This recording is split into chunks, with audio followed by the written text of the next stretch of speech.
नमस्कार विद्यार्थी मित्रांनो, FY BCom semester second financial accounting second topic number 3 valuation of goodwill problem number 12. विद्यार्थी मित्रांनो, सुपर प्रॉफिट मेथडने गुडविलची रक्कम कॅल्क्युलेट करण्यासाठी आपण या प्रॉब्लेमचा विचार करणार आहोत. प्रॉब्लेमचं नाव आहे लोकसेवा enterprises Latur have earn sufficient profits during the last 5 years after providing for income tax which are as under. लोकसेवा एंटरप्राइजेस लातूर यांचा विद्यार्थी मित्रांनो 5 वर्षांचा डेटा आफ्टर प्रोव्हाइडिंग इन्कम टॅक्सची रक्कम भरल्यानंतर म्हणजे थोडक्यात जो आपल्याला फायनल प्रॉफिट मिळाला तो प्रॉफिट आपल्याला 5 वर्षांचा दिलेला आहे. 2 कॉलम आहेत, इयर आणि प्रॉफिट ऑर लॉस. वर्ष आहे 2020, 21, 22, 23 आणि 24. आपण बघू शकतो विद्यार्थी मित्रांनो, काही वर्षांमध्ये प्रॉफिट आहे, काही वर्षांमध्ये लॉस आहे. पहिल्या वर्षामध्ये आपल्याला एल म्हणजे लॉस, टी म्हणजे प्रॉफिट. पहिल्या वर्षामध्ये लॉस आहे 7,900, दुसऱ्या वर्षामध्ये प्रॉफिट आहे 11,600, तिसऱ्या वर्षामध्ये, चौथ्या वर्षामध्ये आणि 5व्या वर्षामध्ये प्रॉफिट आहे 31,100, 36,800, 48,400. विद्यार्थी मित्रांनो, आपल्याला 5 वर्षांचा प्रॉफिट दिलाय. प्रॉब्लेम मध्ये आपल्याला पुढे सांगितलंय बघा, the total investments made initially in the firm amounted to ₹2,20,000. विद्यार्थी मित्रांनो, ही आहे कॅपिटल एम्प्लॉईडची रक्कम. कॅपिटल एम्प्लॉईडची रक्कम आहे 2,20,000.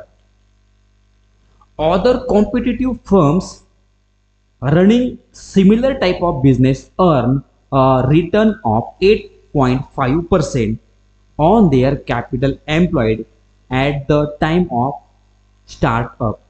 विद्यार्थी मित्रांनो, कॅपिटल एम्प्लॉईडची रक्कम आहे 2,20,000 आणि नॉर्मल रेट ऑफ रिटर्नची रक्कम आहे 8%.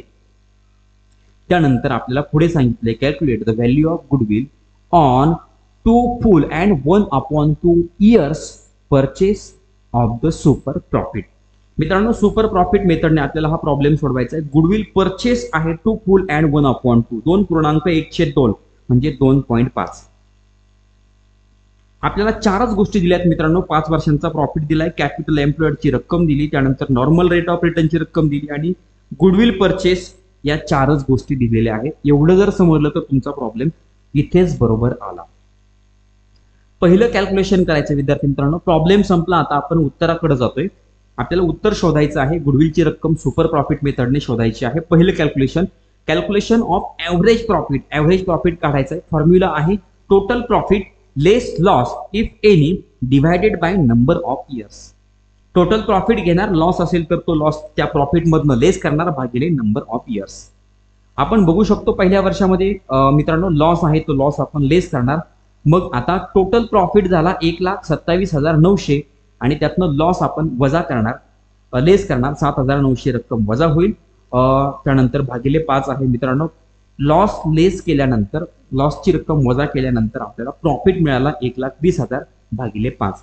मग 1,20,000 भागिले 5 केलं तर विद्यार्थी मित्रांनो उत्तर मिळालं 24,000 आणि 24,000 आहे ॲव्हरेज प्रॉफिट.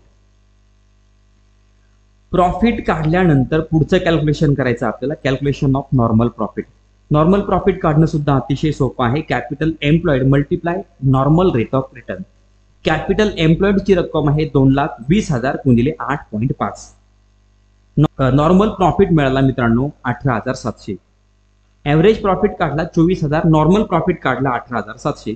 त्यानंतर सुपर प्रॉफिट काढायचा. बघा, हे 3 फॉर्म्युले लक्षात ठेवायचे. ॲव्हरेज प्रॉफिट, त्यानंतर नॉर्मल प्रॉफिट आणि नंतर सुपर प्रॉफिट. आता सुपर प्रॉफिट कसं काढणार तर ॲव्हरेज प्रॉफिट मधून आपण नॉर्मल प्रॉफिट वजा करणार. Average profit minus normal profit. Average profit आहे 24,000, नॉर्मल प्रॉफिट आहे 18,700. मित्रांनो, सुपर प्रॉफिटची रक्कम आली 5,300. बघा, सुपर प्रॉफिटची रक्कम आहे 5,300 आणि सर्वात शेवटचे calculation of goodwill. Super profit multiply number of years purchase. Super profit आहे 5,300 गुणिले नंबर ऑफ इयर परचेस आहे 2.5, 2.1/2. 5,300 गुणिले 2.5 केलं तर मित्रांनो उत्तर मिळालं 13,250. आणि गुडविलची रक्कम मित्रांनो आपल्याला मिळालेली आहे विद्यार्थी मित्रांनो, सुपर प्रॉफिट मेथडचा वापर करून आपण गुडविलची रक्कम शोधून काढलेली आहे. या ठिकाणी हा प्रॉब्लेम संपला. चॅनलवर नवीन असाल तर चॅनल सबस्क्राईब करा. व्हिडिओ आवडला तर लाईक करा, कमेंट करून कळवा आणि आपल्या मित्रांना शेअर करायला विसरू नका. धन्यवाद.